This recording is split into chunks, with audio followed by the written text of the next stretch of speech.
Assalomu alaykum hurmatli tumanimiz fuqarolari hamda aziz mehmonlar. Barchangizning xabaringiz bor. Muhtaram prezidentimiz rahbarligida yurtimizda ulkan o'zgarish va islohotlar amalga oshirilmoqda. Shu qatorda mamlakatda tinchlik va osoyishtalikni ta'minlash, buning uchun jinoyatchilikka qarshi kurash tizimini tubdan yaxshilash davlat siyosatining ustuvor vazifasi sifatida belgilangan.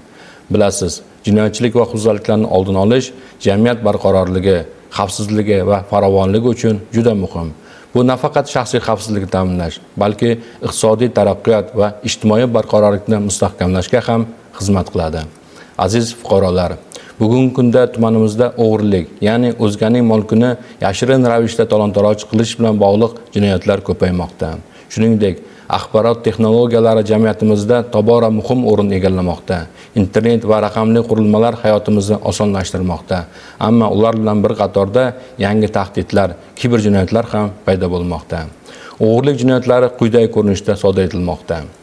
Xonadonlarga ochiq qoldirilgan darvoza va uyning derazalari hamda nosoz eshiklar orqali kirish yo'li bilan, oynasi yoki eshiklari ochiq qoldirilgan avtomashinalardan narsa va buyumlarni olib qo'yish, ochiq, atrofi o'ralmagan hovlilar, muhofaza qilinmagan joylarida qarovsiz qoldirilgan chorva mollari va parrandalarni o'g'irlash, e'tiborsiz qoldirilgan buyumlarni olib qo'yish, sport maydonchalari va boshqa odamlar ko'p to'planadigan joylarda telefon, pul yoki boshqa buyumlarni olib qo'yish, tungi vaqtda yoritilmagan va kuzatuv kameralari o'rnatilmagan xonadon, hovli va boshqa obyektlarda narsa va buyumlarni olib ketish, kompyuter viruslari va zararli dasturlar, to'lov ma'lumotnomalarini o'g'irlash, hakkerlik, onlayn tovlamachilik va tahdidlar, shaxsga doir ma'lumotlarni tarqatish shaklida.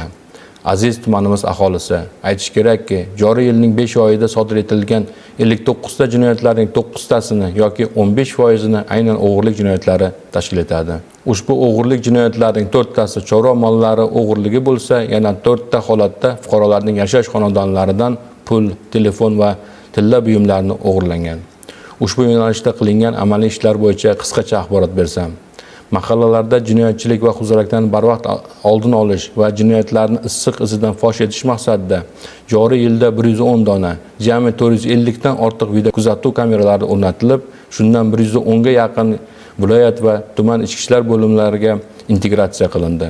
Xususan, mahallalardagi aholi gavjum joylar va ko'chalarga 280 ta video kuzatuv kameralari, mahallalardagi ko'p qavatli uylarning hovlilariga 22 ta PTZ kameralari, mahallalarning asosiy kirish-chiqish joylariga 85 ta yuzni va avtoraqamlarni tanib oluvchi kameralar, savdo markazlariga 18 ta yuzni va avtoraqamlarni tanib oluvchi kamera, mahallalardagi maktab va maktabgacha ta'lim muassasalarining kirish-chiqish joylariga 28 ta PTZ kameralari, mahallalardagi maktablarning ochiq sport maydonlariga 16 ta PTZ kameralari o'rnatildi.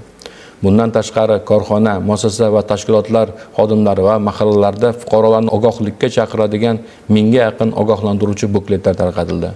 Tumandagi aholi gavjum joylarga ogohlantiruvchi bannerlar o'rnatildi. Korxona, muassasa va tashkilotlardagi monitorlarga ogohlantiruvchi videoroliklar joylashtirildi.